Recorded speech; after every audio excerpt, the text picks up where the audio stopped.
أيها الناس، إن رسول الله صلى الله عليه وسلم لا ينصر بإقامة المولد المبتدع، المولد الذي أقيم أمس واحتفل به أمس.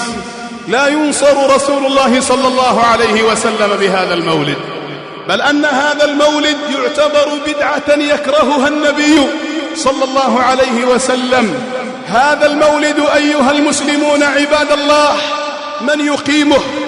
من يقيمه في هذه الأيام بزخم وبإعلان ودعاية وبأمور تعلمونها.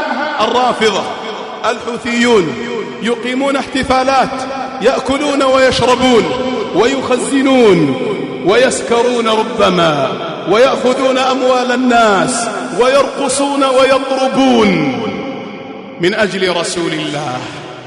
من أجل رسول الله يفعلون المنكرات ويزعمون أنهم يحبون رسول الله صلى الله عليه وسلم وينصرونه، وهم الذين يسبونه في الحقيقة.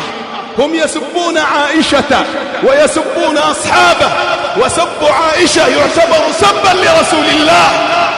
إذا قال لك أحد وسب أمك أو سب زوجتك فإنك ستقول فلان سبني، فالذي يسب عائشة يسب رسول الله شاء أم أبى، فهم سبابة رسول الله.